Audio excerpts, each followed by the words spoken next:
Hello, and welcome to my YouTube channel. My name is John Rose, and I'm really excited again today to come to you guys and talk about a really important subject that a lot of people are finding out about. It's called intermittent fasting. Now, this is really nothing new. We've known for a long time that the more frequently we eat, the worse off we are. In fact, I did a video about 3 years ago, how often should we eat? I'll put a link down below to that video. And the point here is that our current nutritionists are totally clueless when it comes to what to eat, saying that breakfast is the most important meal of the day. Nothing could be further from the truth. In fact, you can keep eating the same food you eat, even the same amount of calories that you eat, and you stop eating breakfast and you're going to see a lot of disease reversal in a lot of people. Take that to another level and do a 24-hour fast where you only eat one meal a day, eat the same stuff, and you're going to see a whole lot of more disease reversal. And that's because we're overburdening our body with all the wrong food. So we can take intermittent fasting another step up if we understand how important the food we eat really is, and we don't know that. So with all good things, there's bad people that control knowledge. Intermittent fasting is no exception, because now they're pushing the high protein, high fat diet, the ketosis, the ketogenic diet, trying to push you into ketosis, which is our backup system. It's not our normal metabolism. And we know the long-term dangers of this diet. That's what's so mind-boggling about this. We started back in the 1920s using a ketogenic diet with epileptics because they saw the similarities between fasting and a ketogenic diet. Because when you do a fast, a solid food vacation on nothing but water, after several days, the body knows what's going on. It knows it's not getting its primary fuel source, glucose. So the brain switches from running on sugar like it's supposed to and goes into ketosis. And it does that after a few days once the body figures out what's going on. It usually takes about 3 days, and at that same time, autolysis kicks in, where the body goes into a self-digestive mode, which is nothing short of the same miracle that takes place when a caterpillar turns into a butterfly. The same thing can happen to us when we do a water fast and we know what we're doing. And yet, when we do something that's known as intermittent fasting, we see a lot of great benefits. But the problem here is we're being bamboozled by knowing how to break the fast. A lot of people just don't understand how the body works, and I got into this 31 years ago because I started writing a book on weight loss. I understand how the body works from an energy point of view. I perfected a very complicated mathematical procedure to make sure that when I looked at calories in and calories out, I had enough sense to spread the calories out into a spreadsheet so I could look at the protein, the carbohydrates, and the fats separately. I figured out a way to keep track of my carbohydrate fill tank separately. We have 2 storage sites for our carbohydrates in our liver and our muscles, and it has a very limited capacity. It means 2 things can happen. We can overfill the tank, excess turns to fat, that's how we're designed, or it can empty. And our body has backup systems in case it happens. The main backup system we have when our carbohydrate fill tank empties is called gluconeogenesis, the creation of new glucose out of our own tissue. That's how important carbohydrates are. We need carbohydrates. They're so important that if we don't eat them, the body will go after its own tissue to create it. It doesn't go after fat. We don't turn fat into sugar. That's not how it works. We turn a very small amount, but it's so small it's not worth mentioning. It goes after our lean body tissue. Now, the way these new diets are working, they still want to keep us sick. They want to make sure we don't really understand how fasting works in its entirety. And we're going to be very limited to what we can do by making these small adjustments. But by pushing all this excess protein, the reason why this diet is more effective than other diets is because we can use up to 58% of this excess dietary protein for the creation of new glucose, gluconeogenesis. In fact, that's where most of you guys are getting your carbohydrates. It isn't even through ketosis. Most of you guys aren't even in ketosis. You're just eating so much excess animal protein that you're able to save your own tissue by going after this dead flesh that's going to kill you in the long run. And we know that because they started giving these diets to these children back in the 20s, and we know the long-term effects. It's damaging. We get these children off these ketogenic diets as soon as possible because it's damaging to the bones. The long-term damage is well understood. It's well documented. And yet, we're willing to accept anything that appeals to our inner addictions, right? We still want to eat those animals and that fat. And there's so much confusion when you hear people talk about this. You just want to cringe, because if you don't really understand how this small carbohydrate fuel tank works, then you won't understand how we're being tricked into thinking it's okay for it to empty and somehow to magically go to fat, and that is somehow the solution. When it's so inefficient, it's not even funny. Our body runs off ATP. Glucose provides 36 ATP. Fat, much more, 146. But ketones, 22. Very inefficient. We're wasting our fuel having to use ketones. But it's there for an emergency. It's our backup system. It's not our main system. The way we're designed, when you look at the food we're designed to eat, it's clear we're plant eaters. It's clear we're frugivores. And when you're eating fruit all day long, when you look at your carbohydrate fuel tank and look at how you're using carbohydrates and how you are eating them, when you're eating the fruit, you're topping off your fuel tank all the time. That's how we're designed. We're never supposed to let that carbohydrate fuel tank empty.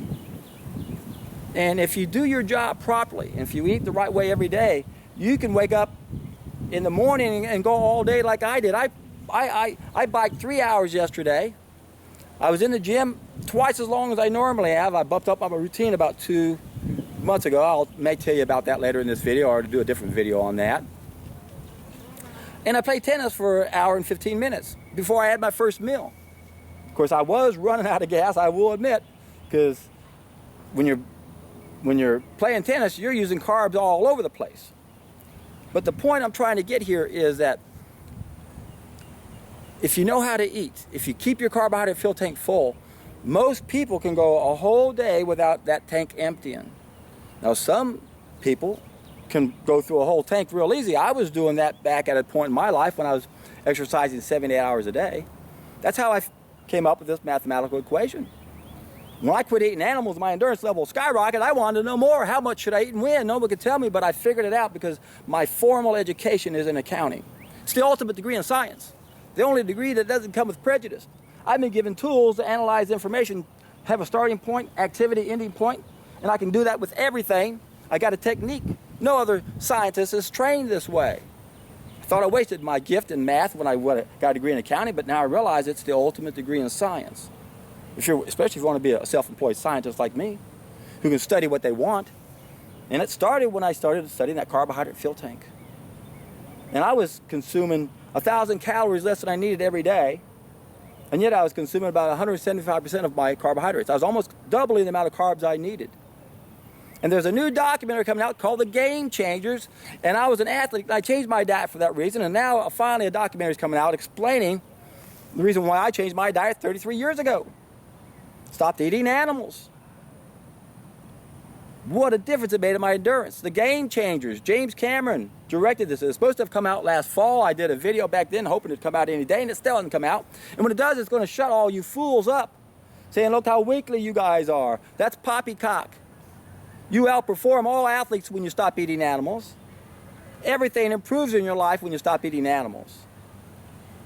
Now, going back to intermittent fasting, you can still eat crappy food. If you just stop eating breakfast, you're going to see a lot of people get good results, and that's what happens all around us, don't you? You see that. Take it to the next level. Go to a 1 meal a day, you'll see even more benefits. Go to the next level, go on a solid food vacation, and you take it to the next level. The problem nowadays, if we take that solid food vacation on water, it's much harder to do for most of us because we still have to work. Can't take a vacation for life. Most of us can't. Not to mention the chemical revolution has made water fasting potentially dangerous for some of us. If we have too many environmental toxins in us, we need glutathione and ATP to make sure the liver can complete a two-phase process to neutralize and eliminate any of those environmental toxins that get inside of us. That's why I like the solid food vacation on juices. It's the best transition to a better way of life, where we're finally eating our species-specific diet. Where every time we eat, what do? We fill up our carbohydrate fuel tank. The excess turns to fat. It's stored much more efficiently. And if you focus on what happens when we eat the wrong food, how it creates a serpent in our belly. You heard me talk about that before, a cesspool in our guts. When you focus on that instead of fat, then you finally realize what health is all about. This is partly why intermittent fasting works. It's because when we're constantly putting food in our stomach, we're snacking all day long, we're taking energy down here away from us, it doesn't get processed. So just by not eating breakfast, you're going to see tremendous benefits. And you're going to see people all over the place on message boards saying, I'm still eating the same crap, I just quit eating breakfast, and wow, look what's happening to me. And you see the same people going, I went to 1 meal a day and I'm seeing even better benefits. But then we're being tricked into these fools that are saying we need to turn to protein and fat, and that fat burners are better than sugar burners. And they lie. They explain things without understanding what's going on. Comment I heard the other day that sugar burners are always hungry. Well, so are you stupid fat burners. We're not supposed to be hungry. You guys are under a spell. Whatever deceives men seems to produce a magical enchantment. Plato warned us long time ago that when we eat the wrong food, it creates a false hunger down here. It's not supposed to have hunger down here. We're supposed to have hunger up here, a water in the throat. It's a morbid sensation. It's a withdrawal symptom from eating the wrong food. Now, the cooked sugar burners are going to feel hunger down here faster than the fat burners feel it because of how much fat they're eating. When you go to these ketogenic diets, if you're eating, you can be eating 1,000 calories of fat in 1 meal. That's going to take you 10 hours to digest. Think about it. If you're eating 1,000 calories of fat, you burn it takes about an hour to process 8 to 12 grams of fat. We average 10 grams of fat. So 1,000 calories, that's a lot of fat, isn't it? It's going to take over 10 hours. In fact, look at it this way. Let's say if I took any meal and put the protein off to the side and just looked at the protein and the carbohydrates and the fat, and say it's 1,000 calories. On one side, it's 90% fat, it's 900 calories of fat and 10% carbs, and then reverse it. When you look at a diet that gives you that much fat, 900 calories of fat, that's going to take you 10 hours to digest approximately. So your stomach is going to be full, so you won't have that morbid sensation until it empties. But you're still having a morbid sensation. You're not supposed to feel hunger down here, which is trying to tell you you haven't found your species-specific diet yet. And when you eat your species-specific diet, you don't kick in ketosis, you don't kick in gluconeogenesis. We work on the system we're designed to work on. It only makes sense once you understand that there's only one food out there that wants us to eat it. Only one food. And there's a symbiotic relationship that we have with it. I've done videos talking about this relationship. Put a link down below on that one also. Sorry for that wind. Coming right at you. In fact, some fruit can't even grow unless the seeds go through the intestines of a bat. That's how much these plants rely on us to help them propagate. No other food wants us to eat it. All the plants we're eating, we can always eat part of it, plant it in the ground, it's going to grow. Can you do that to a pig? No. Again, ketosis is what happens in nature in an emergency when we don't keep our fuel tanks full. But now we live in such an unnatural world, we can eat an unnatural diet that we should never eat. We should never be eating a bunch of protein and a bunch of fat. How would we have done that had we never mastered fire, mastered animals? How would we have done that? What would we have eaten? What foods provide us with that much fat? We could be scavengers, I guess, and go after the bone marrow. But that's not how we would survive as a species. Of course not. Doesn't make sense to have to be scavengers. At one point we might have had to be. But we've been given this opposing thumb for a reason. We've been given tricolor vision for a reason. So we can spot a mango, reach over there and grab it. Appeals to our sense of smell. But we are so far off from where we are, and we are so far removed from the actual killing of the animal, we don't realize the cruel and sinful thing we do when we eat an animal. Now, some of us grew up hunting and we become calloused on the subject, mainly because we believe we need the protein. As long as you have the absurd belief that you need to eat an animal protein to be healthy, you're going to think that animals have to die for you, and that's just part of nature. They're dying all over the place. Yeah, but not for people or animals that aren't designed to eat them. We are out of nature so far, it's not funny. We're out of touch, all because of 5 main mistakes, especially the first one. Fifth one destroys those biophotons by 83%. The first one destroys them by 100%. Biophotons, cellular communication, that's our sixth sense. That's why we struggle as a species.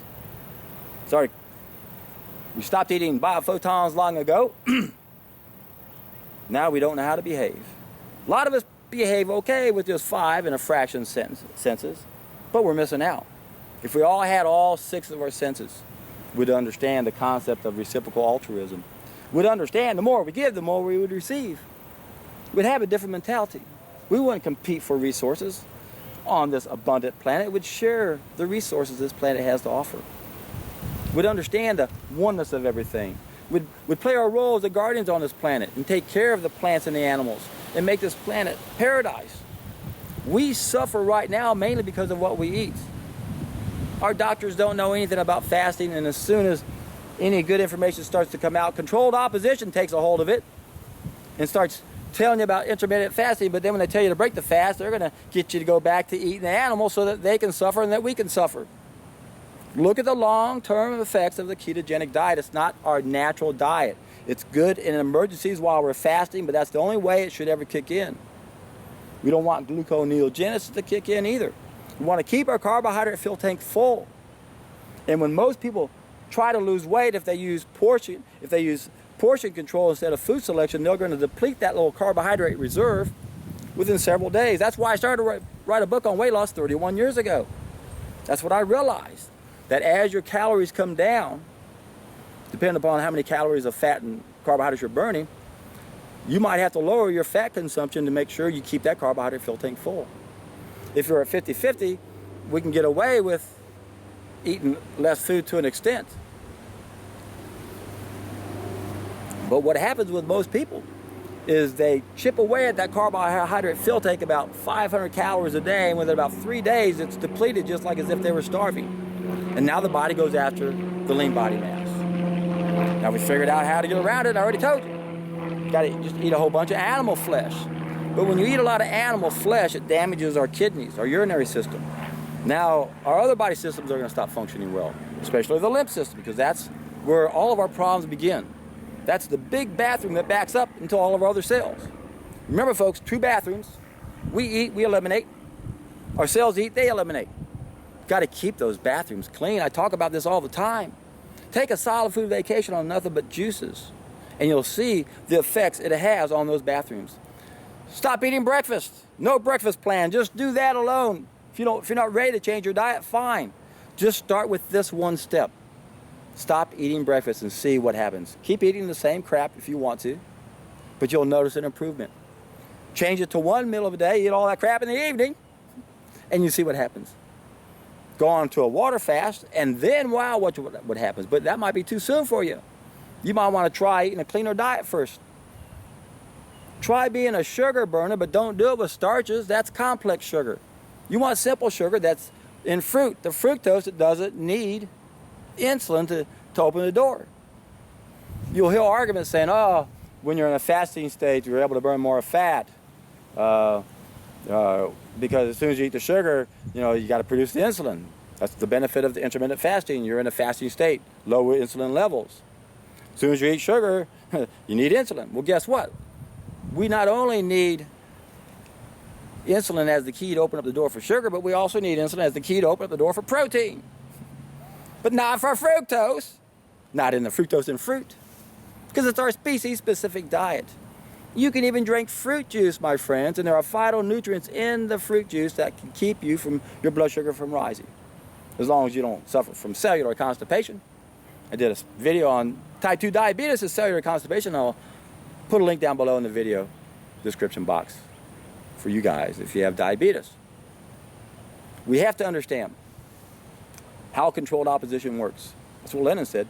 Best way to control the opposition is to lead it ourselves. So in this movement, this health movement, you're going to have a lot of people pushing the intermittent fasting to make sure that as all these new people learn about the benefits of not eating breakfast, they're going to be tricked into going what they want to hear. It's okay to have the protein and eat the fats instead. It'll keep your stomach fuller. You won't be as hungry as often, but you'll still be hungry because you're not eating your right diet. You're under the hunger spell, my friends. I'll put a link down below for that also. It's what happens when we eat the wrong food. We're under a spell. We have a morbid sensation down here because we want our drug once again. And that's the biggest problem we have when it comes to this whole process of making better food choices. Our reptilian brain can become addicted to anything that's pleasurable. Not too many more things more pleasant than eating, is there?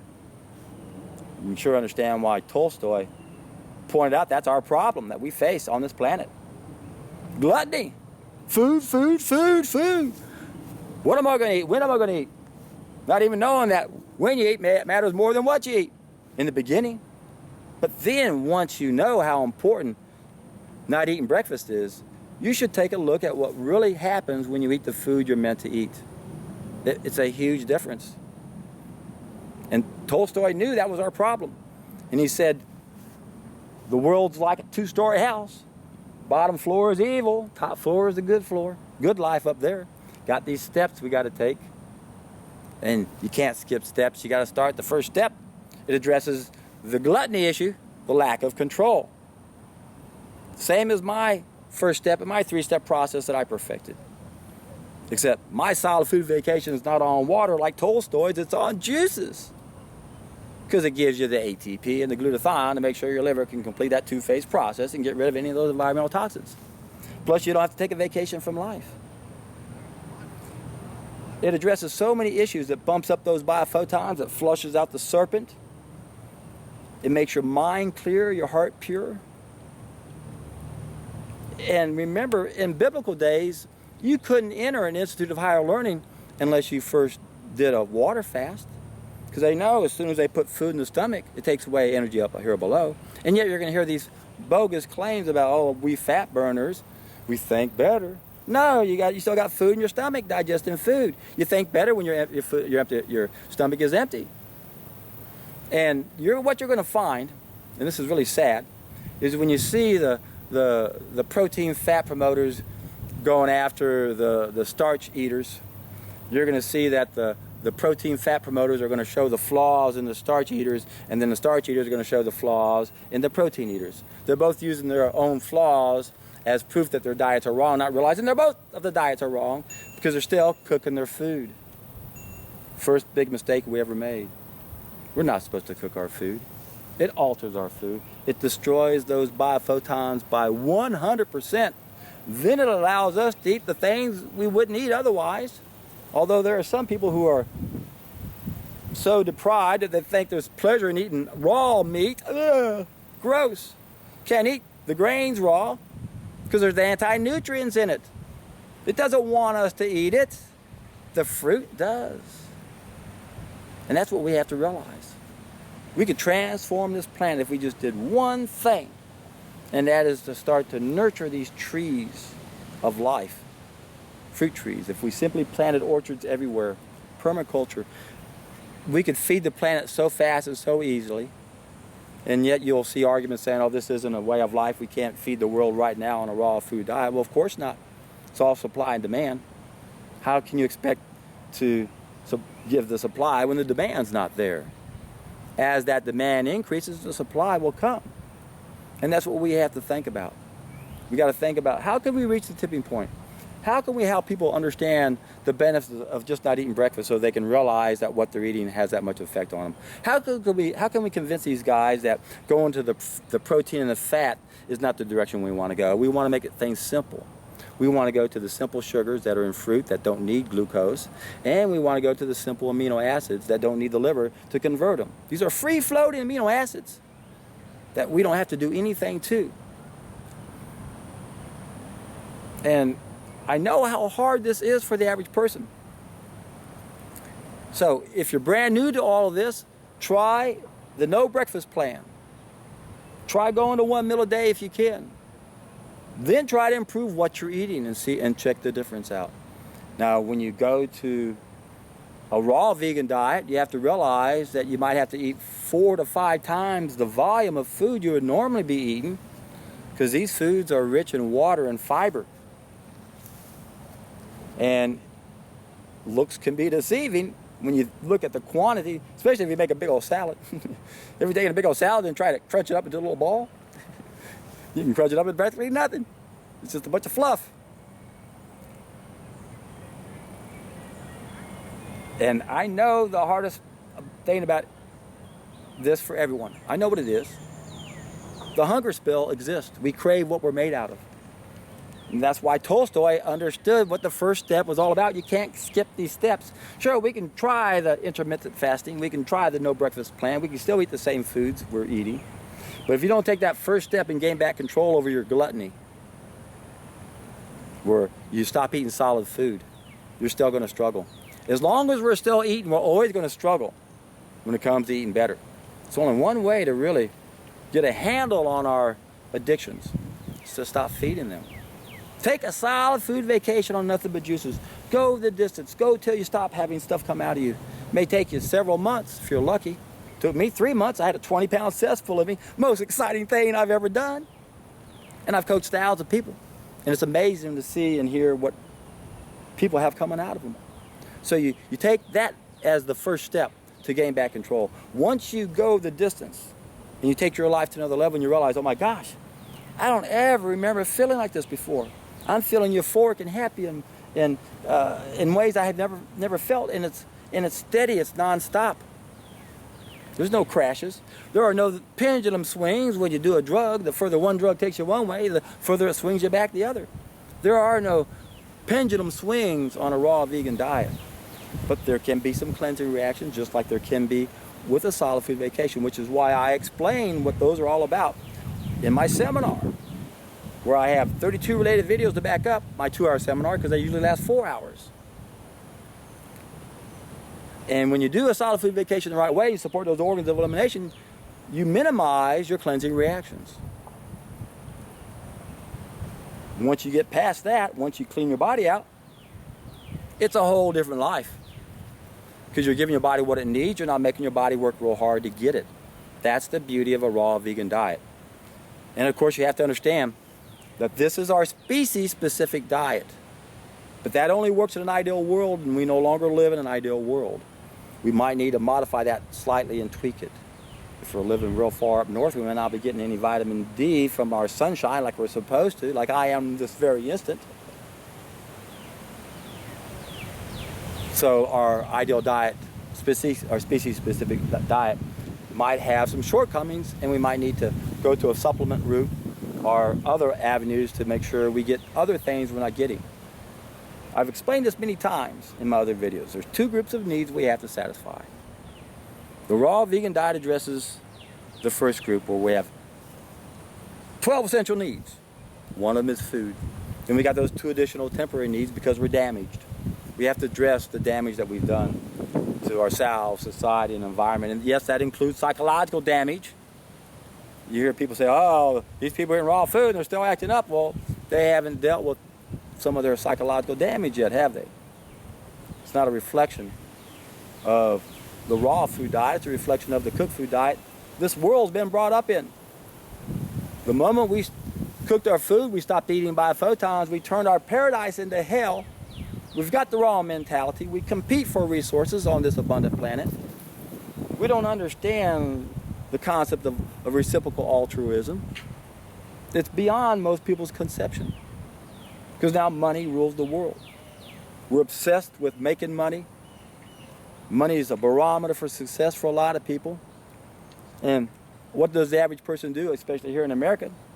Spend their whole life working their butt off so they can retire at my age. I'll be 65 here in just a couple of weeks. Ow! And what do? They retire and they have about 10 years of horrible life. And yet here I am at 65. I feel like I can jump up and do backflips. I feel like I can take a couple steps and twist and start spinning all over the place. That's how great I feel at 65, almost. Today's the 25th of May, and I'll probably have this thing up by tomorrow on Sunday. I'm quickly approaching my 29th raw vegan anniversary. I've been doing this 29 years. No animal protein in 33 years. About 2 months ago, I bumped up my weightlifting routine. I doubled what I do. Usually I just go in and I do bench presses and lat pulls. Now I'm pile driving that a little bit. I'm doing supersets. Once I do my lat pulls, I'll come over and do some horizontal dumbbell pulls with one arm. But then I added several exercises I haven't done in a long time. military presses. I haven't done those in decades. And usually when I did military presses, I'd like to do the opposite, and then I do lat pulls, pulling down. But this time I'm not doing that because I'm already doing these lat pulls and then the individual lat pulls. So instead I'm doing shoulder shrugs. And then I'm doing something I hardly ever do. I can't even remember the last time I've done this. I'm actually doing some curls. And I try to stay away from that because I don't want my biceps to get too big. It makes my arms look out of shape the way I like to look at them, or the way I like them to look. Not doing anything specific for my triceps, except when you're doing your bench presses, you're working your triceps. And the military presses, you're working your triceps. But I'm not doing anything specific for the triceps like I am now for my biceps. Now, why am I telling you this? Because I'll be 65 years old here in a couple of weeks, middle of June, 17th. And I'll be 65. And I feel like a kid. I cannot relate to my age whatsoever. Every day when I come out on a bicycle, there are moments that I am balancing up and down like a little kid, and I'm extremely aware of it, and I'm loving it. I still wake up with tons of energy. And the reason is because in just a few days, it'll be 29 years that I've been doing this. No animal protein in 33 years. About a 98% raw vegan diet for the last 29 years. The advantage I have over most people is I perfected this really complicated mathematical procedure, and I know how to keep track of my carbohydrate fuel tank. I know where that thing is, because for 15 months, every day I went through all the calculations. I must have done 100 calculations every day. Every time I'd eat something, I wouldn't just look at total calories. I'd spread it out into protein and carbohydrates and fats, and I would keep track of each one of them separately. Every meal I ate, and I was eating about 4 meals way back then when I first started, I would break down how much was protein, how much was carbohydrates, how much was fat. And then when I exercised, I knew how to estimate how much was fat, whether I was bicycling or playing tennis. I had different calculations for each, but I went through every calculation. And then when I would do nothing, hey, we're burning 60% of our calories at rest is fat. So part of, I'm going to digress going back to some of these controlled opposition people out there that are saying that we need to be fat burners. They'll say, oh, that the benefit of going into ketosis is we're going to be burning this extra fat. We're already burning fat as it is. We don't need to do anything special to burn fat, because we're already burning 60% of our calories at rest of fat. But then as we start moving, our muscles are mainly using the carbohydrates. And then they switch to fat as we keep going. So, when you eat matters, what you eat matters even more. Because it's what we eat that put us in the hell we're in. That's why I'm so passionate about this. I understand the reason why we suffer as a species, why there's so much confusion around nutrition, why we have controlled opposition trying to convince us to go to the protein and fat route instead of the amino acids and simple sugars, fructose path, which is our natural diet. It makes a difference. I often think that if I hadn't found raw veganism and fasting, good chance I'd be dead by now. Because I was eating so many meals a day. When you're a big eater like that, things back up. I had a 20-pound cesspool in me from eating so much food as an athlete. So for those who don't think they can get away with not eating breakfast or going to 1 meal a day, you can still make this work, and you need to think about how to make it work by incorporating fresh juices to your routine. Keep in mind that even fruit juice has phytonutrients in it that might help you not have trouble with your blood sugar. If you do have blood sugar issues, obviously, whenever you change your diet, you always monitor your blood sugar to see how you're doing, to see whether or not the sugar in fresh juice might be a problem. For most people, it's not. What is a problem for most of us is that we keep putting food into our food tube all the time. It doesn't give it a chance to process everything. Remember, as soon as we eat anything, it takes away energy down below.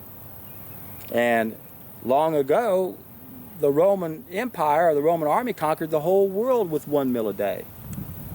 And I know that if you're a laborer, if you're an endurance athlete, it's hard to get everything you need in 2 meals or maybe 1 meal.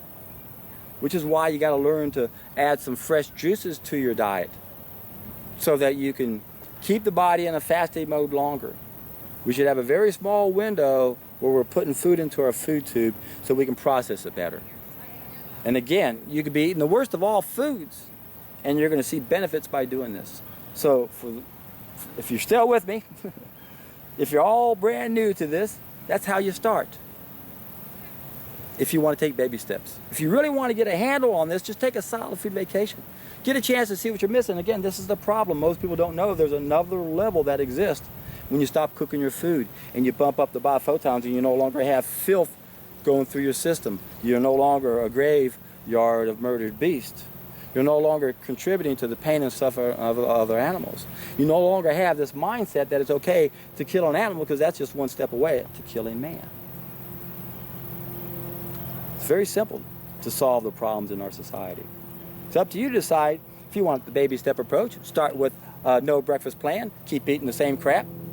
Play around, try to eat better. Go to 1 meal a day, add some juices to it. But if you want to really get a handle on things, as I mentioned, take a solid food vacation on juices. Drink nothing but juices all day long. Drink a bunch of it. Have fun with it. Your energy level is going to skyrocket. Light bulb goes off within a week because stains are still coming out of you. It may take several months before the aha moment comes where enough bad things have left you where you finally realize that this has taken intermittent fasting to another level. So hopefully a bulk of you guys are listening to me right now because you're already into intermittent fasting. And you might not, and you're a little confused because some people are saying we should go one direction versus the other. How do you decide? You can't tell unless you get clean. You got to do a fast first and then see how well you deal with eating food you're not biologically adapted to eat. It will soon become obvious that the food that wants us to eat it is the food we're biologically adapted to eat. Surprisingly, the food that doesn't want us to eat it, we are not biologically adapted to eat. We do not have one anatomical characteristic of a meat eater, not one, and there's about a dozen of them. And yet, because people want to hear that, they're willing to accept the concept between a sugar burner and a fat burner. Got to go the fat burner route. I don't want to be hungry all day long. I want sustained energy. That's poppycock. Keep that carbohydrate fuel tank full, my friends. You will have sustained energy throughout the day. It's only when you're in between those two that you struggle. And if you go too far the low carb way and you don't know what you're doing, you're going to lose your lean body mass. And the only way to protect your own lean body mass is to consume a bunch of dead animal flesh, which is then going to destroy your kidneys, which then is going to not allow your lymph system to get clean, which is then going to back up and you're going to get sick. You're going to end up like these poor little children that were raised on these ketogenic diets that got horrible bones. Look into it, my friends. Ketosis is not our normal state.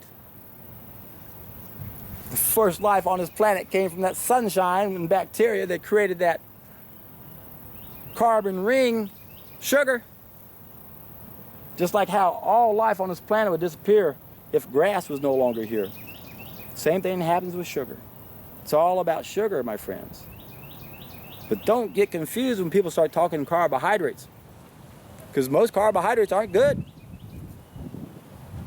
The only good carbohydrate is the carbohydrate that wants you to eat it. Grains don't want you to eat it. Pasta and bread doesn't want you to eat it. Think about it. Refined sugar, my God, when you consume refined sugar, that's a negative nutrient. It robbed your body of nutrients in order to process it. So sugar's got a bad rap. Sugar is the enemy of protein because it kicks out ketosis. Yeah, ketosis is such a delicate state that I guarantee you most of you people who think you're doing a ketogenic diet, you're not. You're just kicking in gluconeogenesis.